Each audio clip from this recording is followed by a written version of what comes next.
الله الله يا ربي يا الله الله يا ربي يا الله لا إله إلا الله لا إله إلا الله لا إله إلا الله محمد رسول الله الله الله يا ربي يا الله الله يا ربي يا الله لا إله إلا الله لا إله إلا الله لا إله إلا الله محمد رسول الله. السلام علیکم ورحمۃ اللہ وبرکاتہ. اعوذ باللہ من الشیطان الرجیم. بسم اللہ الرحمن الرحیم.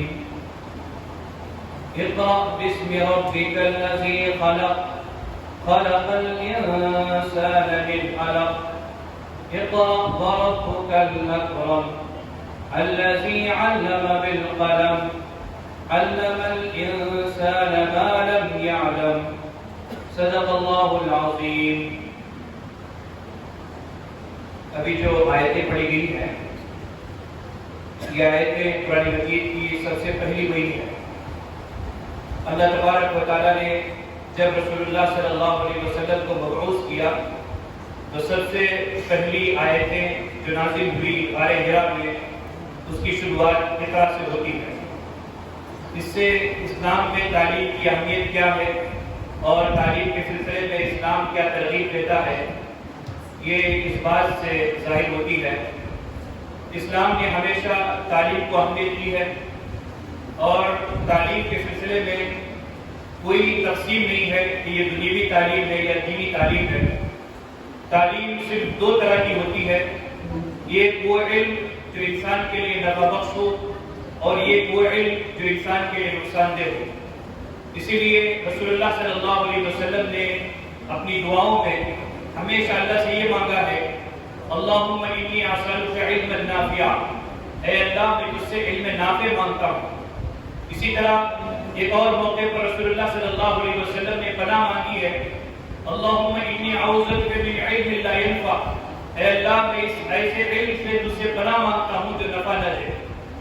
چاہے قرآن و حدیث کا علم ہو, چاہے وہ سائنس اور ٹیکنالوجی کا علم ہو, چاہے وہ جو بھی یونیورسٹیوں میں پڑھائی جانے والا علم ہو, وہ علم جو ہمیں نفع دے, ہمیں ہماری زندگی کو سنوارے, ہمیں اپنی زندگی گزارنے کا طریقہ اور سلیقہ سکھلائے, وہ علم اللہ کے یہاں مقبول ہے. اور وہ علم جو انسان کے بگاڑ کا سبب بنے, جو انسان کی گمراہی کا سبب بنے, جو انسان کے لیے گھمنڈ اور تکبر کا سبب بنے, جو انسان کی بد اخلاقی کا سبب بنے, وہ علم زار ہے, علم غیر نافع ہے, جس سے ہمیں اللہ سے پناہ مانگنا چاہیے. محترم طالبات, میں اپنی بات ختم کرنے سے پہلے دو باتیں آپ کے سامنے رکھوں گا. اور یہاں پر بہت سے لوگ بیٹھے ہوئے ہیں, تجربہ کار اور بہت سے علم رکھنے والے, وہ اپنے تجربات کی روشنی میں آپ کے سامنے اپنے خیالات کا اظہار کریں گے. ہمیں اس بات کو سمجھنا چاہیے, چاہے وہ کسی بھی کالج میں پڑھنے والے ہوں, کسی بھی اسکول میں پڑھنے والے ہوں, کسی بھی ادارے میں پڑھنے والے ہوں, کہ علم کا مقصد پیسہ کمانے کا روبوٹ بنانا نہیں ہے. توحید جیسے, گرین ویلی جیسے یا بہت سے جو ایجوکیشن ادارے قائم ہیں, ان اداروں کا مقصد پیسہ کمانے کا روبوٹ تیار کرنا نہیں ہے کہ ہم ڈگریاں حاصل کر کے ایجوکیشن حاصل کر کے ہم کسی کمپنی میں, ملٹی نیشنل کمپنی میں یا کسی ادارے میں جا کر ہم پیسہ کمائیں. یہ مقصد نہیں ہے. علم کا مقصد لوگوں کی خدمت ہے, لوگوں کو فائدہ پہنچانا ہے, اپنی اصلاح ہے, اپنے بہتر اور روشن مستقبل کو بنانا ہے.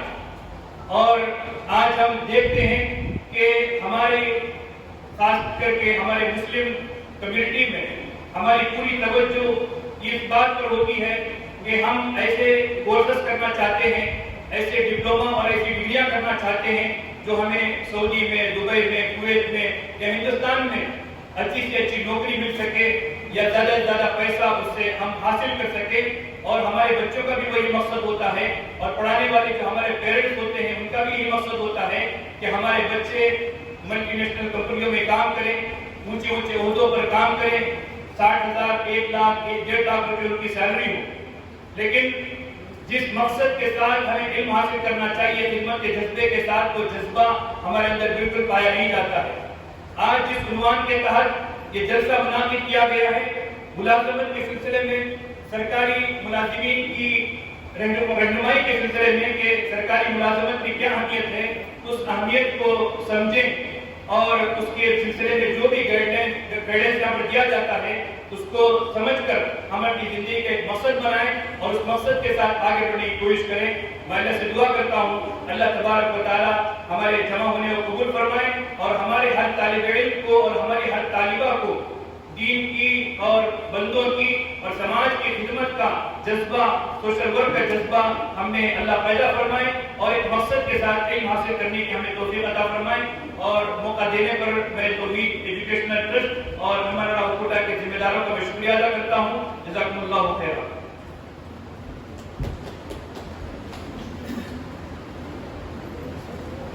ಜಜಾಕಲ್ಲಾಹು ಖೈರ್. ವಂದನೆಗಳು ಮೌಲಾನಾ ಜಮೀರ್ ಅಹಮದ್ ರಶಾದ್ ಅವರಿಗೆ. ಮುಂದಿನ ಕಾರ್ಯಕ್ರಮ ಸ್ವಾಗತ ಹಾಗೂ ಈ ಒಂದು ಕಾರ್ಯಕ್ರಮ ಕುರಿತು ಪ್ರಸ್ತಾವನೆ ಗೈರಿದ್ದಾರೆ ಕುಂದಾಪುರ ತಾಲೂಕು ಘಟಕದ ಅಧ್ಯಕ್ಷರಾಗಿರುವ ಉಷಾ ನೇಕಾಡಿ ಅವರು.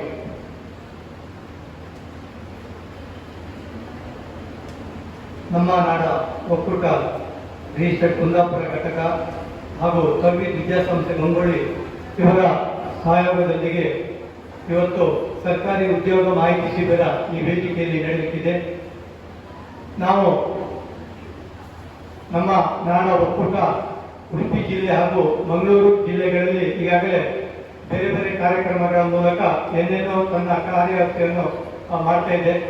ಅದರ ನಂತರ ನಾವು ಉತ್ತರ ಕನ್ನಡದ ಜಿಲ್ಲೆಗೂ ಸಹ ಈ ಒಂದು ವಿಸ್ತಾರವನ್ನು ಮಾಡಲಿಕ್ಕೆ ಪ್ರಯತ್ನ ಮಾಡ್ತಾ ಇದ್ದೇವೆ. ಈ ಒಂದು ಕಾರ್ಯಕ್ರಮ ನಾವು ಇವಾಗಲೇ ಒಂದು ಯೋಜನೆಯನ್ನು ಹಾಕಿದ್ದೇವೆ. ವಿದ್ಯಾರ್ಥಿಗಳಿಗೆ ಅಂದ್ರೆ ನಾವು ಈಗಾಗಲೇ ನೋಡ್ತಾ ಇದ್ದೇವೆ, ಮಹಿಳೆ ಅಂದ್ರೆ ವಿದ್ಯಾರ್ಥಿನಿಯರು ಬಹಳಷ್ಟು ಕಡಿಮೆ ಈ ಸರ್ಕಾರಿ ನೌಕರಿಗೆ ಹೋಗಲಿಕ್ಕೆ ತುಂಬಾ ಹಿಂದೆ ಇದ್ದಾರೆ.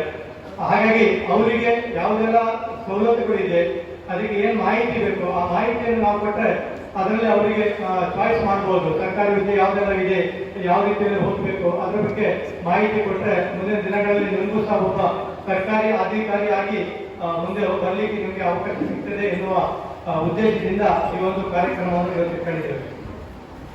ಇವತ್ತಿನ ಈ ಕಾರ್ಯಕ್ರಮದ ಅಧ್ಯಕ್ಷತೆಯನ್ನು ವಹಿಸಿಕೊಂಡಂತ ಡಾಕ್ಟರ್ ರಿಜ್ವಾನ್ ಅಹಮದ್ ಕಾರ್ಕಳ, ಉಪಾಧ್ಯಕ್ಷರು NNO ಘಟಕ, ಇವರು ಈ ನಮ್ಮ ಕಾರ್ಯಕ್ರಮದಲ್ಲಿ ಬಂದಿದ್ದಾರೆ. ಕಾರ್ಕಳದಲ್ಲಿ ತನ್ನ ವೈದ್ಯಕೀಯ ಒಂದು ಕ್ಲಿನಿಕ್ ಅನ್ನು, ಹಾಸ್ಪಿಟಲ್ ಅನ್ನು ಅವರು ನಡೆಸ್ತಾ ಇದ್ದಾರೆ. ಬಹುಶಃ ಇವತ್ತು ಅವರಿಗೆ ತುಂಬಾ ಒತ್ತಡ ಇದ್ದ ಕಾರ್ಯಕ್ರಮ ಇದ್ದು ಅದನ್ನೆಲ್ಲ ಬಿಟ್ಟು ಇವತ್ತು ಈ ನಮ್ಮ ಕಾರ್ಯಕ್ರಮಕ್ಕೆ ಅವರು ಬಂದಿದ್ದಾರೆ. ಅವರಿಗೆ ತಮ್ಮೆಲ್ಲರ ಪರವಾಗಿ ನಾನು ಪ್ರೀತಿಯಿಂದ ಅವರಿಗೆ ಸ್ವಾಗತ ನೀಡುತ್ತಿದ್ದೇನೆ.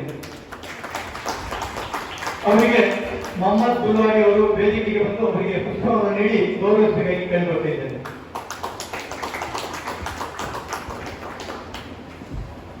ಹಾಗೆ ಇನ್ನೋರ್ವ ಅತಿಥಿ ಅಬ್ದುಲ್ ಹಮೀದ್ ಮೂಡುಬಿದ್ರೆ, ಇವರು ಫೈನಾನ್ಸ್ ಕಮಿಟಿಯವರು. ನಮ್ಮ ಕಾರ್ಯಕ್ರಮಕ್ಕೆ ದೇಣಿಗೆ ನೀಡಲಿಕ್ಕೆ ಅವರು ಸಮರ್ಥರು, ನೋಡ್ಲಿಕ್ಕೆ ಸಹ ಆಗಿದ್ದಾರೆ. ಮತ್ತೆ ಕಾರ್ಯಚಟುವಟಿಕೆ ದೊಡ್ಡ ಅವರ ಒಂದು ರಾಯಲ್ ಫರ್ನಿಚರ್ ಅನ್ನುವ ದೊಡ್ಡ ಒಂದು ಫರ್ನಿಚರ್ ಮಳಿಗೆ ಸಹ ಇದೆ ಮೂಡುಬಿದ್ರೆಯಲ್ಲಿ. ಸಾಕಷ್ಟು ಅನುಭವಿ, ನಮ್ಮ ಈ ಒಂದು ಸಂಸ್ಥೆಯಲ್ಲಿ ಬಹಳಷ್ಟು ಎತ್ತರಕ್ಕೆ ಬೆಳೆದವರು. ಅವರು ನಮ್ಮ ಈ ಕಾರ್ಯಕ್ರಮಕ್ಕೆ ಇವತ್ತು ನಮ್ಮ ಈ ಕಾರ್ಯಕ್ರಮಕ್ಕೆ ಬಂದಿದ್ದಾರೆ. ಅವರನ್ನು ನಾನು ಪ್ರೀತಿಪೂರ್ವಕವಾಗಿ ಸ್ವಾಗತ ನೀಡುತ್ತಿದ್ದೇನೆ.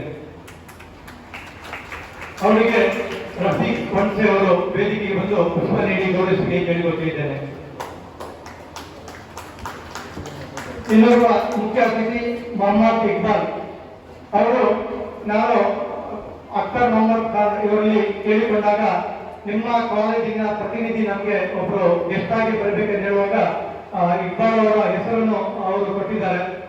ಅವರು ನಮ್ಮ ಬಹಳ ಸ್ನೇಹಿತರು, ಕುಂದಾಪುರದಲ್ಲಿ ತುಂಬಾ ಚಿರಪರಿಚಿತರು. ಅವರು ಈ ಕಾರ್ಯಕ್ರಮದಲ್ಲಿ ನಮ್ಮ ಉಪಸ್ಥಿತರಿದ್ದಾರೆ. ಅವರನ್ನು ನಾನು ಪ್ರೀತಿಪೂರ್ವಕವಾಗಿ ಸ್ವಾಗತಿಸಿದ್ದೇನೆ. ಭಟ್ಕಳ ಎನ್ಎನ್ಒ ಘಟಕದ ಅಬ್ದುಲ್ ಜಬ್ಬಾರ್ ಅವರು ವೇದಿಕೆಗೆ ಬಂದು ಅವರಿಗೆ ಪುಷ್ಪವನ್ನು ನೀಡಿ ಗೌರವಿಸಿ ಕೇಳಿಕೊಟ್ಟಿದ್ದೇನೆ.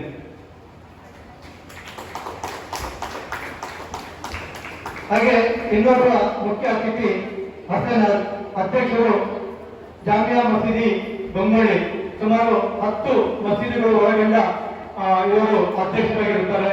ವಿಶೇಷವಾಗಿ ನಮ್ಮ ನಾಡ ಒಕ್ಕೂಟ ಕುಂದಾಪುರ ಘಟಕದ ಉಪಾಧ್ಯಕ್ಷರು ಸಹ ಹೌದು. ಅವರು ಈ ಕಾರ್ಯಕ್ರಮದಲ್ಲಿ ನಮ್ಮೊಂದಿಗೆ ಉಪಸ್ಥಿತಿದ್ದಾರೆ. ತಮ್ಮನ್ನು ನಾನು ಪ್ರೀತಿಪೂರ್ವಕವಾಗಿ ಸ್ವಾಗತ ನೀಡುತ್ತಿದ್ದೇನೆ. ಇವರಿಗೆ ಜಾಫರ್ ಸಾದಿಕ್ ಅವರು ವೇದಿಕೆಗೆ ಬಂದು ಪುಷ್ಪವನ್ನು ನೀಡಿ ಗೌರವಿಸಿ ಕೇಳಿಕೊಟ್ಟಿದ್ದೇನೆ. ಹಾಗೆ ವಿಶೇಷವಾಗಿ ಈ ಕಾರ್ಯಕ್ರಮ ಯಶಸ್ವಿಯಾಗಿ ನಡೆಯಬೇಕಾದ್ರೆ ನಮಗೆ ಮಾಹಿತಿದಾರರು ಅಗತ್ಯ. ಈ ಒಂದು ಮಾಹಿತಿಯನ್ನು ಕೊಡಲಿಕ್ಕೆ ಹಂಜತ್ ಹೆಜ್ಮಾಡಿ ವಕೀಲರು ಮತ್ತು ಸಾಮಾಜಿಕ ಚಿಂತಕರು ಅವರು ಇವತ್ತು ನಮ್ಮ ಕಾರ್ಯಕ್ರಮದಲ್ಲಿ ಉಪಸ್ಥಿತರಿದ್ದಾರೆ. ಅವರನ್ನು ನಾನು ಪ್ರೀತಿಪೂರ್ವಕವಾಗಿ ಸ್ವಾಗತವನ್ನು ನೀಡುತ್ತಿದ್ದೇನೆ. ಇವರಿಗೆ ಮೂಡುಬಿದ್ರೆ ಘಟಕದ ಅಶ್ರಾಫ್ ಅವರು ವೇದಿಕೆಗೆ ಬಂದು ಅವರಿಗೆ ಪುಷ್ಪವನ್ನು ನೀಡಿ ಗೌರವಿಸಿ ಕೇಳಿಕೊಟ್ಟಿದ್ದೇನೆ.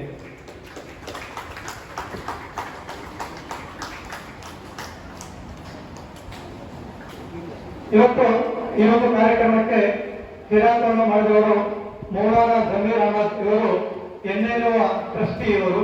ಅವರನ್ನು ನಾನು ಪ್ರೀತಿಯಿಂದ ಸ್ವಾಗತ ನೀಡುತ್ತಿದ್ದೇನೆ. ಅವರಿಗೆ ಬೈಂದೂರು ಎನ್ಎನ್ಒ ಘಟಕದ ಅಧ್ಯಕ್ಷರಾದ ಸಮೀರ್ ಅವರು ವೇದಿಕೆಗೆ ಬಂದು ಪುಷ್ಪವನ್ನು ನೀಡಿ ಗೌರವಿಸಿ ಕೇಳಿಕೊಟ್ಟಿದ್ದೇನೆ.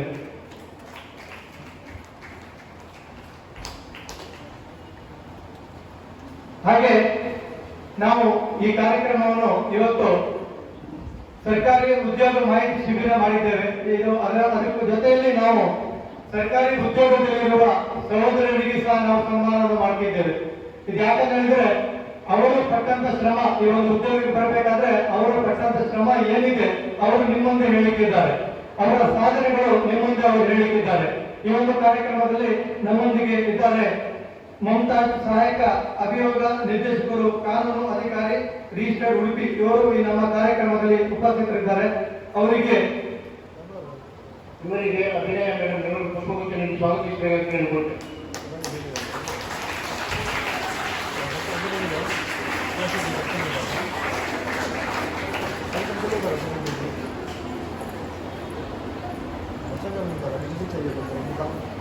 ಹಾಗೆ ಇನ್ನೊಬ್ರು ಡಾಕ್ಟರ್ ಶಮಾಸ್ ಸುಕೂರ್, ವೈದ್ಯಾಧಿಕಾರಿಗಳು, ಪ್ರಾಥಮಿಕ ಆರೋಗ್ಯ ಕೇಂದ್ರ, ಜಿಲ್ಗಾಲ ಕಾರ್ಕಳ ತಾಲೂಕು. ಇವರು ತುಂಬಾ ದೂರದಿಂದ ಈ ನಮ್ಮ ಕಾರ್ಯಕ್ರಮಕ್ಕೆ ನಿಮ್ಮನ್ನೆಲ್ಲ ನೋಡಬೇಕೆನ್ನುವ ಆಸೆಯಿಂದ ಈ ಕಾರ್ಯಕ್ರಮಕ್ಕೆ ತುಂಬಾ ದೂರದಿಂದ ಈ ಕಾರ್ಯಕ್ರಮಕ್ಕೆ ಬಂದಿದ್ದಾರೆ. ಮೇಡಮ್ ತಮ್ಮನ್ನು ನಾನು ಪ್ರೀತಿಪೂರ್ವಕವಾಗಿ ಸ್ವಾಗತ ನೀಡುತ್ತಿದ್ದೇನೆ. ಇವರಿಗೆ ವಿದ್ಯಾಭ್ಯಾಸ ಮೇಡಮ್ ಇವರು ಪುಷ್ಪಗುಚ್ಛ ನೀಡಿ ಸ್ವಾಗತಿಸಬೇಕಾಗಿ ಕೇಳಿಕೊಳ್ತೇನೆ.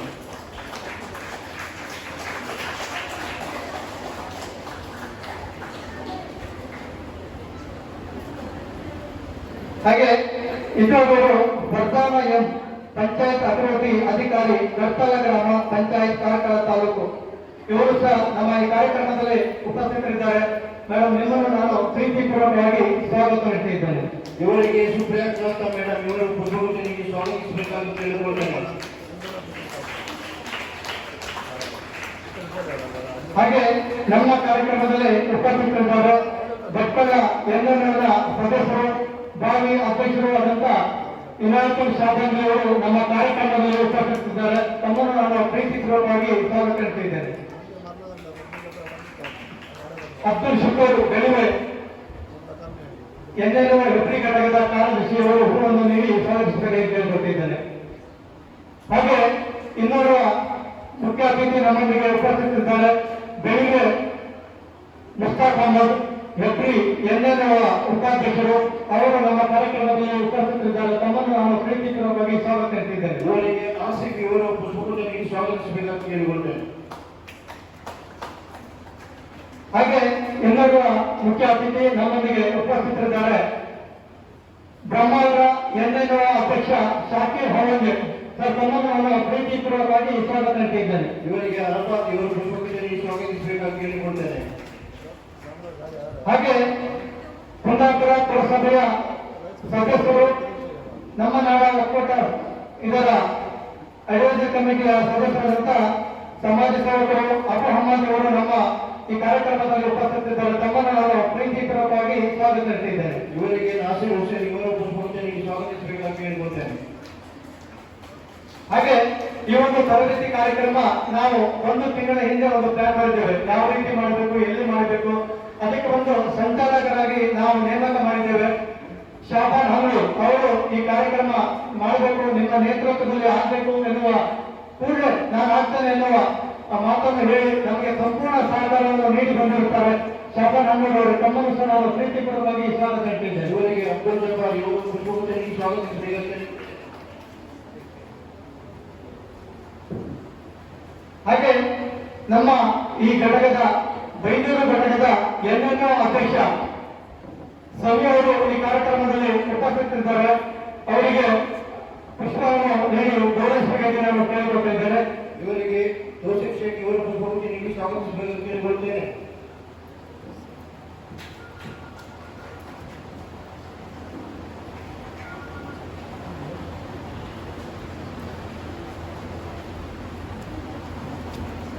ಇಲ್ಲಿ ನಡೆದಿರುವ ಬೇರೆ ಬೇರೆ NNO ಘಟಕದ ಸದಸ್ಯರು, ಅಧ್ಯಕ್ಷರು, ಹಾಗೆ ಎಲ್ಲ ವಿದ್ಯಾರ್ಥಿನಿಯರು, ಈ ಒಂದು ಶಾಲೆಯ ಆಡಳಿತ ವರ್ಗದವರು, ಪ್ರಾಂಶುಪಾಲರು ಎಲ್ಲರೂ ನಮ್ಮೊಂದಿಗೆ ಉಪಸ್ಥಿತರಿದ್ದಾರೆ. ತಮ್ಮನ್ನು ಸಹ ನಾನು ಪ್ರೀತಿಪೂರ್ವಕವಾಗಿ ಸ್ವಾಗತಿಸುತ್ತಿದ್ದೇನೆ. ಹಾಗೆ ವಿಶೇಷವಾಗಿ ನಾನು ಈ ವೇದಿಕೆಯಲ್ಲಿ ಒಬ್ಬ ಹೆಸರನ್ನು ಹೇಳಬೇಕಾಗುತ್ತೆ. ನಾವು ಈ ಕಾರ್ಯಕ್ರಮ ಮಾಡಲಿಕ್ಕೆ ಬಹುಶಃ ನಾವು ಬೇರೆ ಬೇರೆ ವೇದಿಕೆಯನ್ನು ನಾವು ಕೇಳ್ತಾ ಇದ್ದೀವಿ, ನೋಡ್ತಾ ಇದ್ದೇವೆ, ಆದ್ರೆ ನಮ್ಗೆಲ್ಲೂ ಸಹ ಸರಿಯಾದ ವೇದಿಕೆ ಸಿಗಲಿಲ್ಲ. ನಾವು ಅಖ್ತರ್ ಅಹಮದ್ ಖಾನ್ ಅವರಲ್ಲಿ ಒಂದು ವಿಷಯವನ್ನು ನಾವು ಹೇಳಿದ್ದೇವೆ, ಇಲ್ಲಿ ಒಂದು ತರಬೇತಿ ಕಾರ್ಯಕ್ರಮ ಮಾಡಬೇಕು ಅಂತ ಹೇಳಿದ ತಕ್ಷಣ ಅವರು ತುಂಬ ಹೃದಯದಿಂದ ಒಪ್ಪಿ ನಮಗೆ ನಾವು ಏನು ಮಾಡಬೇಕಂತ ಕೆಲಸಗಳನ್ನು ಅವರೇ ಮಾಡಿ ಇಡೀ ಕೆಲಸವನ್ನು ನಮಗೆ ಏನೋ ಜವಾಬ್ದಾರಿ ನೀಡಿದೆ, ಹೆಚ್ಚಿನ ಒಂದು ಕೆಲಸವನ್ನು ಅವರೇ ನಿರ್ವಹಿಸಿ ಇವತ್ತು ನಮಗೆ ಈ ಒಂದು ವೇದಿಕೆಯಲ್ಲಿ ಇಷ್ಟು ಜನ ಸೇರುವಲ್ಲಿ, ಇಷ್ಟು ಅರ್ಥದ ಒಂದು ವೇದಿಕೆಯಲ್ಲಿ ನಾವೆಲ್ಲ ಕುಳಿತುಕೊಳ್ಳಲು ಅಖ್ತರ್ ಅಹಮದ್ ಖಾನ್ ಅವರೇ ಅದಕ್ಕೆ ಕಾರಣ ಅಂತ ಹೇಳಿಕೆ ನಾನು ಈ ವೇದಿಕೆಯನ್ನು ಎದುರಿಗೆ ನಾನು ಸಂತೋಷ ಪಡ್ತಾ ಇದ್ದೇನೆ. ತಾವು ವೇದಿಕೆ ಬಂದು ಇವತ್ತಿನ ಅಧ್ಯಕ್ಷತೆ ವಹಿಸಿಕೊಂಡಂತ ಡಾಕ್ಟರ್ ರಿಜ್ವಾನ್ ಅವರಲ್ಲಿ ಒಂದು ಪುಷ್ಪವನ್ನು ತಾವು ಸ್ವೀಕರಿಸಬೇಕು. ನಾನು ಅವರಿಗೆ ವೇದಿಕೆಯಲ್ಲಿ ಕೂತ್ಕೊಳ್ಳಿ, ನಾನು ಕೂತ್ಕೊಳ್ಳುವುದಿಲ್ಲ, ನಿಮಗೆ ಸನ್ಮಾನ ಮಾಡಬೇಕು, ನಾನು ಸನ್ಮಾನ ಪಡೆದುಕೊಳ್ಳುವುದಿಲ್ಲ. ಅಂತ ವ್ಯಕ್ತಿ ಎಲ್ಲೂ ಸಿಗುವುದಿಲ್ಲ. ಅಂತ ವ್ಯಕ್ತಿ ನಮಗೆ ಇವತ್ತು ಸಿಕ್ಕಿದ್ದು ನಮ್ಮ ಪುಣ್ಯ ಅಂತ ಹೇಳ್ಬೋದು. ತಾವು ವೇದಿಕೆ ಬಂದು ನಮ್ಮ ಅಧ್ಯಕ್ಷರಲ್ಲಿ ಒಂದು ಪುಷ್ಪವನ್ನು ತಾವು ಸ್ವೀಕರಿಸಬೇಕಾಗಿ ನಾನು ಕೇಳಿಕೊಟ್ಟಿದ್ದೇನೆ ಸರ್.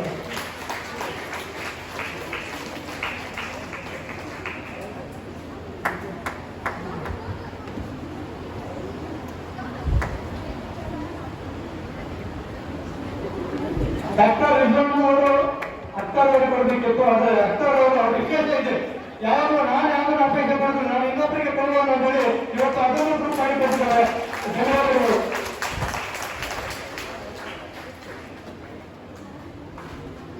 ಸ್ನೇಹಿತರೆ, ಈಗಾಗಲೇ ಸಮಯದ ಭಾಗ ಮಾಡಿದೆ. ನಾವು ಈಗಾಗಲೇ ಸಮಯವನ್ನು ಎಲ್ಲ ಮುಂಚಿತವಾಗಿ ಹಾಕಿದ್ದೇವೆ. ನಾನೇ ಜಾಸ್ತಿ ಮಾತಾಡಿದ್ರೆ ಕೆಳಗಿರುವಾಗ ನನಗೆ ಹೊಡಲಿಕ್ಕೆ ಸಾಧ್ಯತೆ ಇದೆ. ಹಾಗಾಗಿ ಜಾಸ್ತಿ ಎಲ್ಲೂ ಕೂಡ ನಾನು ಮಾತಾಡಿದ್ರೆ ಇವತ್ತಿನ ಒಳ್ಳೆಯ ವೇದಿಕೆಯಲ್ಲಿ ನಾವೆಲ್ಲ ಉಪಸ್ಥಿತರಿದ್ದೇವೆ. ಮುಂದಿನ ಕಾರ್ಯಕ್ರಮಕ್ಕಾಗಿ ನಾನು ಈ ವೇದಿಕೆಯನ್ನು ನಾನು ನನ್ನ ಸ್ಥಾನಕ್ಕೆ ನಾನು ಹೋಗ್ತಾ ಇದ್ದೇನೆ. ಅವರಿಗೆ ವಂದನೆಗಳು. ಇವರನ್ನು ಕೂಡ ನಾನು ಕಾರ್ಯಕ್ರಮದ ಪರವಾಗಿ ನಮ್ಮ ನಾಡು ಹಾಗೂ ರೋಹಿತ್ ವಿದ್ಯಾಸಂಸ್ಥೆ ಇವರ ಪರವಾಗಿ ತುಂಬ ನಿರ್ವಹಿಸ್ತೇನೆ. ಇವರಿಗೆ ಖಲೀಫಾ ಅಬ್ದುಲ್ಲಾ ಇವರು ಪುಷ್ಪಗುಚ್ಛ ಸ್ವಾಗತಿಸಬೇಕಾಗಿ ಕೇಳಿಕೊಳ್ತೇನೆ. ಖಲೀಫಾ ಅಬ್ದುಲ್ಲಾ.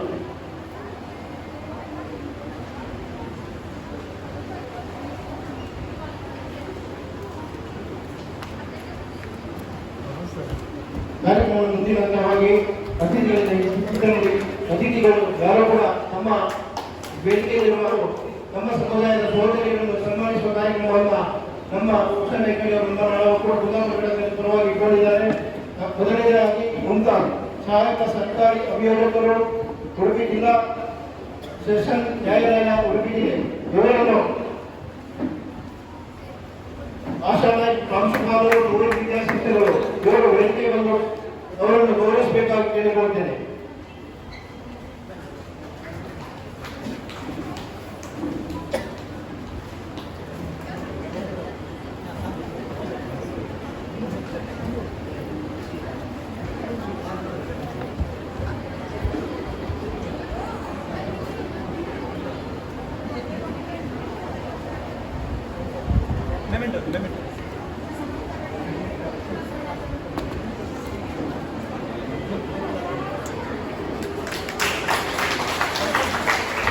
ಬಹುಶಃ ಉಡುಪಿ ಜಿಲ್ಲಾ ನ್ಯಾಯಾಲಯದಲ್ಲಿ ನಮ್ಮ ಸಮುದಾಯದ ಓರ್ವ ಸಹೋದರಿ ಸೇವೆ ಸಲ್ಲಿಸಲು ನಮಗೆಲ್ಲ ಹೆಮ್ಮೆಯ ವಿಷಯ. ಅವರನ್ನು ಕೂಡ ನಾವೊಂದು ಗುರುತಿಸುವಂತ ಕಾರ್ಯ ಕುಂದಾಪುರ ನಮ್ಮನಾಡು ಕೂಡ ಈ ಒಂದು ಕಾರ್ಯ ಮಾಡಿದ್ದೀವಿ. ಅವರಿಗೂ ಅವರ ಈ ಸೇವೆಯು ಜೀವನ ಹಾಗೂ ಅವರ ಕುಟುಂಬದ ಜೀವನ ಯಶಸ್ವಿಯಾಗಿ ಎಲ್ಲರೂ ಕೂಡ ಚಪ್ಪಾಳೆಯಲ್ಲಿ ಅವರನ್ನು ಪ್ರೋತ್ಸಾಹಿಸಬೇಕಂತ ಕೇಳಿಕೊಳ್ಳುತ್ತೇನೆ.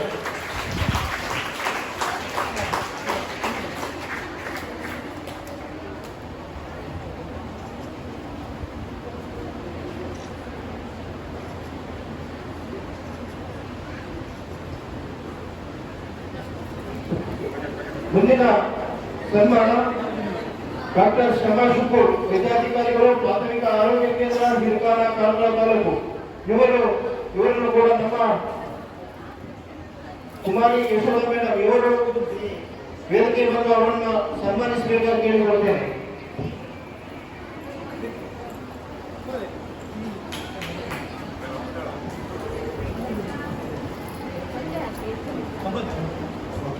ಶ್ರೀಮತಿ ಶಬನಾ ಫಿರ್ದೌಸ್ ಇವರು ವೇದಿಕೆ ಬಂದು ಅವರನ್ನು ಗೌರವಿಸಬೇಕಾಗಿ ಕೇಳಿಕೊಳ್ತಾರೆ.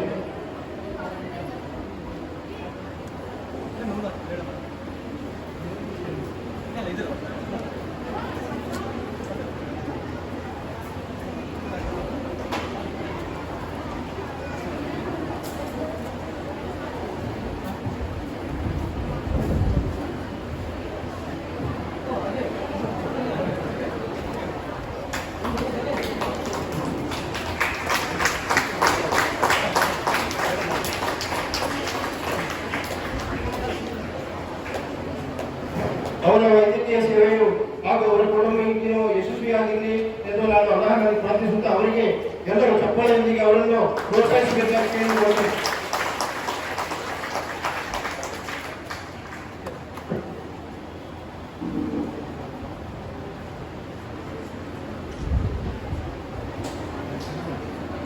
ಮುಂದೆ ಸನ್ಮಾನಗೊಳಿಸಿರುವವರು ಹೊರಸಾಲಯ ಪಂಚಾಯತ್ ಅಭಿವೃದ್ಧಿ ಅಧಿಕಾರಿ, ಕಟ್ಟಲ ಗ್ರಾಮ ಪಂಚಾಯತ್, ಕಾರ್ಕಳ ತಾಲೂಕು ಜಿಲ್ಲೆ.